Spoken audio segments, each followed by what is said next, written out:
कभी ऐसा हो कि आपका खुद का दोस्त और आप एक क्लबिंग का प्लान कर लें और क्लबिंग के प्लान के बाद आपका दोस्त आपको जूस में या ड्रिंक्स में कुछ मिला कर देते। पोस्ट डैट आपको मॉर्निंग में उठने के बाद पता चलता है कि आप कहीं और आपके साथ कुछ ऐसी घटना हुई है जिसे आप दुनिया को पता नहीं हो।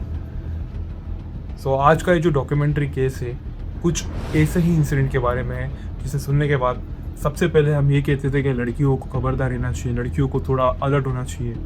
पर ये केस है जिसमें मैं आप लोगों को बताऊंगा कि लड़कों को भी कभी कभी खुद का ध्यान देना चाहिए।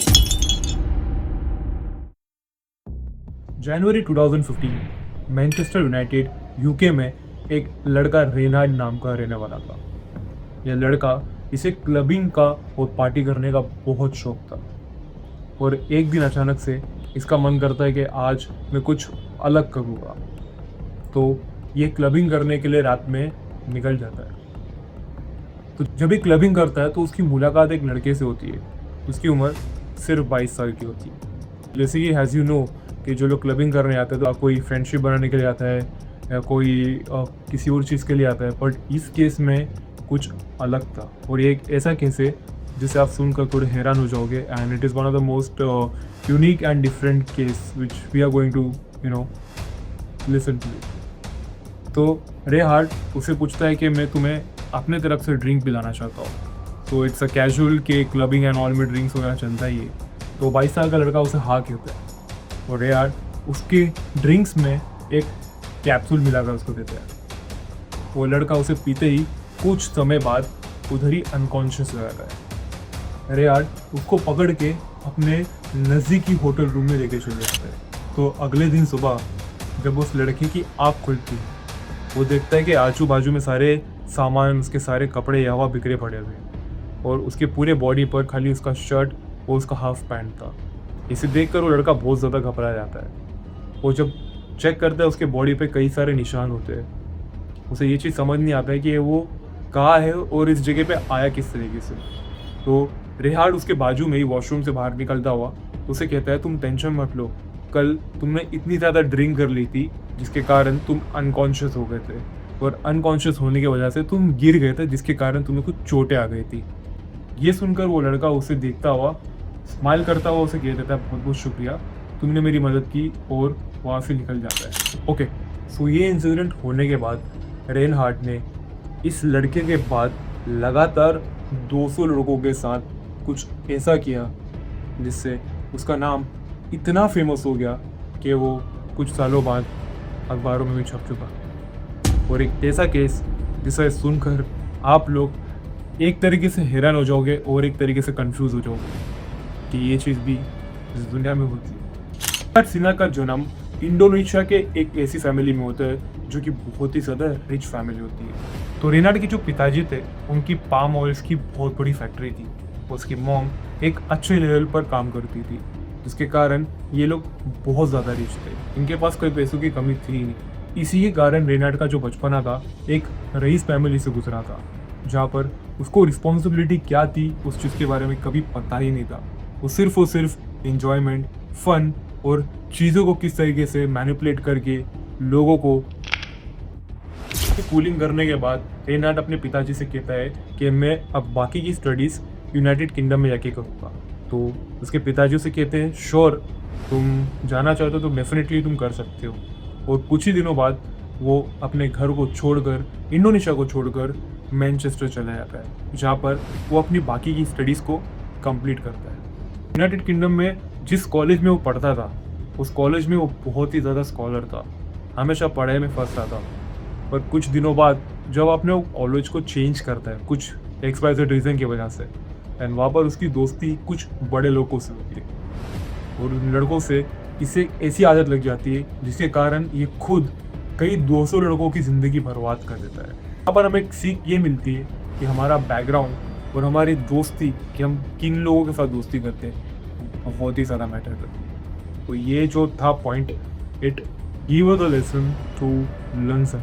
इतना आकर्षित हो चुका था इन फैंटेसियों को लेके कि उसने कई सारे लड़कों की ज़िंदगी बर्बाद कर दी थी। ये हो सकता है कि ये ट्रॉमा कई सारे लोगों को उसने दे दिया था, जो लड़के इसी को इस चीज़ के बारे में बता भी नहीं सकते। उसे चिंता मोस्ट ऑफ द टाइम इसी चीज़ की लगी होती थी कि अगर उसके पिताजी को उसकी इस हरकतों के बारे में पता चल गया, तो हो सकता है कि वो उसकी इनकम या उसकी जो पॉकेट मनी थी उसे स्टॉप कर देगी, और पॉसिबिलिटी है कि वो उसका मैनचेस्टर से कहीं और ट्रांसफ़र कर देगी। ये करते करते रेनाल्ड का ये फैंटेसी इतना बढ़ जाता है, इसका ये जो एडिक्शन होता है उसे पूरी तरीके से पागल कर देता है कि वो चाहकर भी उस फैंटेसी से बाहर नहीं आ पाता है। और कुछ समय बाद रेनाल्ड का ट्रांसफ़र हो जाता है, मीन्स कि वो अपने कॉलेज को और अपने उस पुराने घर को चेंज करके कहीं और मूव हो जाता है।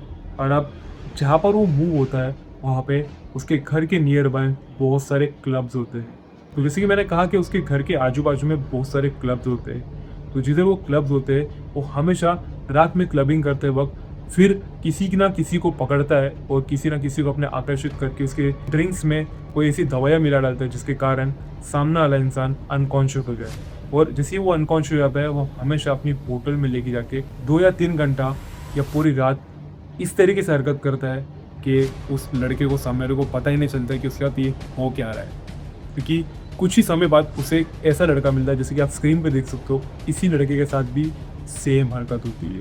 और यहाँ पर रेनाल्ड अभी अपनी हद पार कर देता है। इसी लड़के को वो अपने साथ अपने कमरे में ले जाता है, उसको बेहोश कर देता है। पोस्ट इसकी पूरी रात फिल्म बनाता है, उसकी वीडियोस बनाता है, और इस वीडियो को बनाने का मेन मकसद उसका ये होता है कि वो उस चीज़ को देखकर बहुत ज़्यादा एंजॉय करता है। एंजॉय मीन्स वो इतना एडिक्टेड हो जाता है कि उसे उस चीज़ को देखकर एक पागलपन सा हो जाता है, कि उसे इस चीज़ की तलब लग जाती है कि उसे इस चीज़ को बार बार करने का मन करता है। जब ये इंसिडेंट बहुत ज़्यादा ही बढ़ जाता है तो रेनाल्ड जिस अपार्टमेंट में रहता है वो अपने विंडोज़ से हमेशा ये चीज़ देखता था कि काश इसे कोई ऐसा लड़का या कोई ऐसा बंदा मिले जो ड्रंक हो या कोई अट्रैक्टेड हो कि जो मेरे साथ ये सारी चीज़ करे। रेनाल्ड का एक ये इम्पोर्टेंट पॉइंट था कि वो सामने वालों को ये पता नहीं करने देता था कि वो उसके साथ ये चीज़ कर रहा है, बिकॉज द मेन रीज़न उसे इस चीज़ का डर था कि उसके फैमिली को उस चीज़ के बारे में नहीं पता चले। इसी के कारण वो उनके ड्रिंक्स में दवाइयाँ मिला डालता था, जब पर सामने वाला अनकॉन्शियस हो जाए या बेहोश हो जाए और वो उनके साथ पूरी रात ये हरकतें करे। कई समय बीत जाने के बाद रेनाल्ड अपने विंडो से नीचे उतरता है। वहाँ पर वो देखता है कि कई सारे टैक्सी ड्राइवर्स खड़े होते हैं, और उसमें से एक टैक्सी ड्राइवर जिसे वो बहुत ज़्यादा पसंद करने लग जाता है, वो उसके पास जाता है, उसे कहता है कि हाय, आप इतने ठंड में इधर नीचे खड़े हो, क्योंकि आपको ही पता है कि यूनाइटेड किंगडम में या इंग्लैंड में बहुत ज़्यादा ठंडी होती है, वहाँ का टेम्परेचर बहुत कम होता है। तो जो ड्राइवर टैक्सी में बैठा होता है, रेनाल्ड जब उसके पास पहुँचता है तो उसे कहता है कि आप इतना शुगर कर रहे हो, if you want I can take you in my room, like we can have a time and हम बातचीत करेंगे, सुबह को निकल जाना। तो ये सुनकर पहले तो टैक्सी ड्राइवर मना कर देता है, उसे बोलता है कि thank you so much, but धीरे धीरे रेनाल्ड उसे इस तरीके से माइंड वॉश करके उसे कन्विंस कर लेता है, एंड एट दी एंड उसे वो अपने रूम में लेके आता है, उसे बिठाता है, उसे सबसे पहले पानी के लिए पूछता है, पानी देने के बाद उसे वो ड्रिंक्स के लिए पूछता है। तो डेफिनेटली वो टैक्सी ड्राइवर उसे मना नहीं करता है, उसे ड्रिंक्स में वो फिर मिला कर दे देता है। और कुछ समय बाद वो टैक्सी ड्राइवर की भी होश चली जाती है। वो लाइट बंद करने के बाद रेनाल्ड उसके साथ बहुत सारी अश्लील हरकतें करता है, अलग अलग से हरकतें करता है। वो सवेरे जब मॉर्निंग में वो टैक्सी ड्राइवर उठता है, वो देखता है कि मेरे सारे कपड़े चिपके हुए हैं, और यहाँ पर वो टैक्सी ड्राइवर दर्द से चिल्लाता है कि इसको पेन हो रहा है, इसके बैक में, इसके लेग्स में, और किसी कहा कि पहले की तरह फिर से उस टैक्सी ड्राइवर के बॉडी पर निशान थे, जिस तरीके से उस पहले लड़के के बॉडी पर निशान थे। वो टैक्सी ड्राइवर से पूछता है कि ये मैं सब क्या हुआ, मैं यहाँ पर किस तरीके से आया हूँ। तो रेनाल्ड उसे बताता है कि तुम कल रात में बहुत ज़्यादा ड्रिंक कर लिए थे, जिसके कारण तुम अनकॉन्शियस होकर यहाँ पर गिर गए। सेम वो उसी को भी उस चीज़ के बारे में बताता है। अब आप लोग ने ये सोचा होगा कि सबसे पहले जब रेनाल्ड ने उसको पानी पीने के लिए दिया तब उसने उसके अंदर क्यों नहीं मिलाया। द मेन रीज़न कि वो ड्रिंक इसीलिए उसे ऑफर करता है कि नेक्स्ट डे कि रेनाल्ड को एक अलग सा ऑप्शन मिल जाए या एक एक ट्रिक मिल जाए जिसके कारण वो सामने वाले को टेढ़ा बना पाए और कंफ्यूज कर पाए कि उसके साथ कुछ गलत मेरे वजह से नहीं होगा। एडिक्शन इतना बढ़ गया था कि जब भी रेनाल्ड किसी लड़की के साथ संबंध बनाता था तो उनके एक पर्सनल सामान या उनकी कोई पर्सनल चीज़ें अपने पास रख लेता था। उस चीज़ को चोरी नहीं करता था, बट वो अपने पास रखता था। जैसे कि उनका हैंकी या बेल्ट या ब्रेसलेट या कोई भी अंगूठी, और उन सारी चीज़ों को वो अपने बेड के नीचे जहाँ पर वो रहा करता था एक बॉक्स में छुपा कर रखता था। द रीज़न इज कि उसे इस चीज़ का कलेक्शन करना था। So coming to the climax of the story, अब रेनार्ड जो होता है फिर से अपने विंडो पर बैठ के किसी न किसी को ताड़ता है, लाइक किसी न किसी लड़के को देखता है कि उसे आज कुछ अलग करने मिले। उस दिन उसके दिन का सबसे बड़ा काला दिन था। बोलते हैं ना कि तुम्हें कभी ना कभी कर्मा हिट करेगा, चाहे ऐसे ना वैसे। So the day come and ये चीज़ हुई। वो अपने विंडो से नीचे देख रहा था तो उसे एक लड़का दिखता है जिसकी उम्र सिर्फ 18 ईयर्स थी, और उसकी बॉडी इतनी अच्छी थी कि उसे देखकर ये अट्रैक्ट हो गया था। पीटर रग्बी खेलता था। रग्बी एक ऐसा गेम है जहाँ पर यूएस में खेला जाता है। आप लोगों ने इस चीज़ को देखा होगा, बट नाम से बहुत लोगों को इस चीज़ के बारे में पता नहीं होगा। तो जिसके के कारण उसकी पर्सनालिटी, उसकी हाइट, उसकी बॉडी बहुत ही फिट और अट्रैक्टिव थी। पीटर वहाँ पर इसीलिए आता है क्योंकि कुछ ट्रॉफीज जीतने के बाद उनके जो दोस्त होते हैं वहाँ पर पार्टी करने के लिए आते हैं, और ये पार्टी करते टाइम पर पीटर अपने दोस्तों से कुछ अलग हो जाता है और कुछ सामान लेने के लिए, या जैसे कि हो सकता है कि स्मोक या फिर कुछ एक्सपायरी चीज़ लेने के लिए वो बाजू की एक दुकान पर जाता है। इसी मौके का फ़ायदा उठाते हुए रेनार्ड अपने अपार्टमेंट से नीचे उतरता है और उसके पास पहुंच जाता है। जब रेनार्ड नीचे आता है वो देखता है कि वो अकेला खड़ा हुआ, वो बहुत ज़्यादा नशे में है। तो पीटर को पूछता है कि तुम इधर क्यों खड़े हो, तुम्हें कुछ तकलीफ है या मैं तुम्हें कुछ हेल्प कर दूँ। तो रेनार्ड को ये कहता है कि हाँ, मैं अपने दोस्तों के साथ था और मैं पीते पीते ड्रंक करते करते यहाँ पर आ चुका हूँ और कुछ सामान लेने के लिए। अभी मुझे ये नहीं पता कि मेरे दोस्त लोग यहाँ पर एग्जैक्टली है का। इसी मौके का फ़ायदा उठाते हुए रेनार्ड उसे कहता है तुम चाहिए तुम मेरे साथ आ जाओ, मेरे अपार्टमेंट में तुम थोड़ा स्टे कर सकते हो। तब वो देखता है कि पीटर की मोबाइल की बैटरी फुल लो है।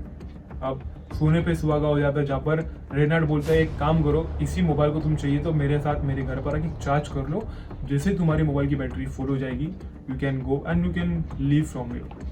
और फिर पीटर उसे देखते ही कहता है कि thank you so much being a gentleman, तुमने मुझे अप्रिशिएट करता हूँ कि you helping me in this situation.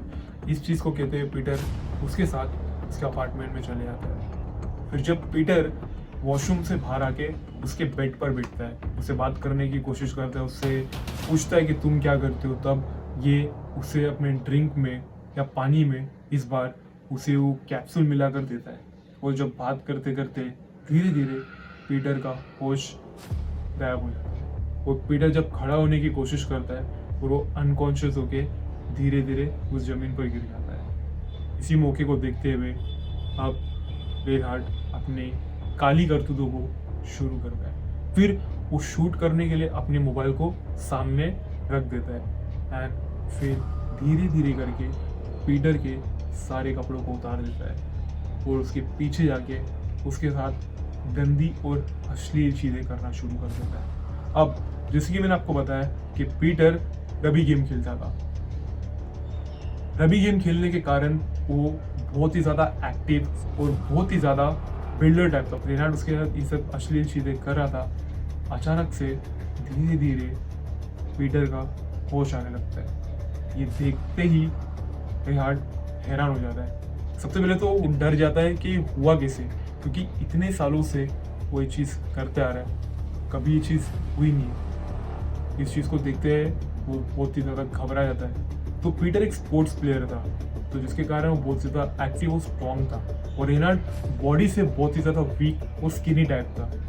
और पीटर इस चीज़ का मौका देखते हुए फ़ायदा उठाता था, धीरे धीरे कोशिश करते हुए उसको पुश करता है। और जैसे ही पुश करता है तो रेनार्ड नीचे गिर जाता है और दोनों के बीच में हाथापाई हो जाती है। और हाथापाई होते वक्त रेनार्ड उसे धक्का मारकर उसे अलग कर देता है।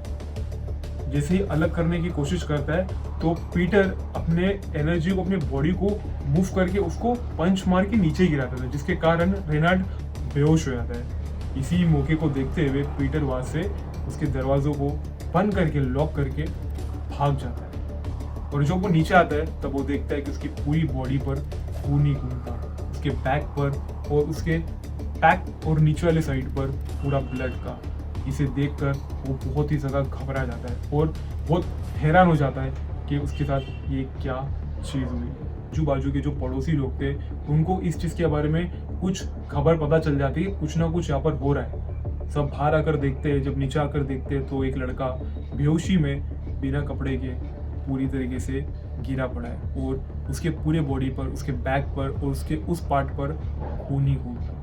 और तुरंत ही पुलिस वालों को वो लोग फ़ोन लगा के कुछ मिनटों बाद पुलिस उस इंसिडेंट पर पहुंच जाती है। जब पुलिस उस इंसिडेंट पर पहुंचती है तब सबसे पहले वो पीटर की तरफ देखती है कि पीटर एक हट्टा कट्टा लड़का, और जब वो उसके अपार्टमेंट में जाती है, जब वो ऊपर जाती है पुलिस वाले लोग, तो वो देखते हैं कि रेनहार्ड वहाँ पर अनकॉन्शियस होकर पड़ा हुआ है। पर पुलिस वालों का शक जाता है पीटर पर, बिकॉज वो एक हट्टा कट्टा अच्छा बॉडी बिल्डर टाइप का लड़का था। वो लोग ये सोचते हैं कि ये रेनाल्ड इसे कर ही क्या सकता है, बिकॉज रेनाल्ड बहुत ही पतला और स्किनी टाइप का लड़का। यहाँ पर कुछ उल्टा ही हो जाता है, जहाँ पर पुलिस वाले पीटर को अपने साथ पुलिस स्टेशन लेके आते हैं और रेनाल्ड को हॉस्पिटल, जहाँ पर पीटर चिल्ला कर जोर जोर से पुलिस वालों को ये कहता है कि मैंने कुछ नहीं किया, अगर आप चाहे तो टेस्ट भी कर सकते हो।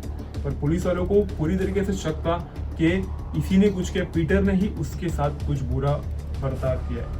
पर यहाँ पर एक ट्विस्ट आती है स्टोरी में। जब जैसे ही रेनाल्ड को होश आता है तो पुलिस वाले सोचते हैं कि एक हम काम करते हैं, अगर ये चिल्ला के कह रहा है कि इसी ने कुछ गलत किया है तो हम एक इन्वेस्टिगेशन करते हैं, एक छोटा सा, जहाँ पर हो सके हमें कुछ ऐसा प्रूफ मिल जाए या पॉसिबिलिटी हो कि रेनाल्ड इन सारी चीज़ों के पीछे का विक्टिम है। तो जैसे ही धीरे धीरे रेनाल्ड को होश आता है तो पुलिस वाले सबसे पहले उसको ये पूछते हैं कि तू उस इंसिडेंट पे कैसा था।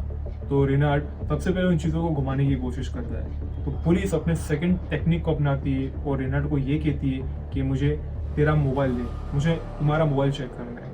तो रेनाल्ड हमेशा देता तो है पर इनकरेक्ट पासवर्ड बताता है। कई अटेम्प्ट्स के बाद पुलिस वालों को पूरी तरीके से शक आने लगता है कि हो सकता है कि रेनाल्ड कहीं इस इंसिडेंट या इस केस पर हाथ दे रहा। और धीरे धीरे पुलिस वाले उसके पासवर्ड को ब्रेक कर देते हैं और जब वो सारे रिकॉर्डिंग्स, वो सारे वीडियोस चेक करते हैं तो पुलिस वालों को पता चल जाता है कि रेनाल्ड ने इतनी सारी बुरी हरकतें की है। और जब कुछ दिनों बाद रेनाल्ड अच्छी तरीके से ठीक हो जाता है तो रेनाल्ड इन सारी चीज़ों के बारे में पुलिस वालों को बताता है कि उसके इस गंदे एडिक्शन ने उसे किस हद तक लेके आ गया था। मोस्ट ऑफ द इम्पोर्टेंट चीज़ ये सीखनी चाहिए कि जब भी हमें कोई कुछ ऑफर करे, ड्रिंक, खाना, तो यू शुड बी अलर्ट जब तक तुम श्योर नहीं हो कि सामने वाला ट्रस्टेबल पर्सन है। So then only take a step, तभी जाकर सामने वाले पे यकीन करो, वरना अगर if you not sure don't do this.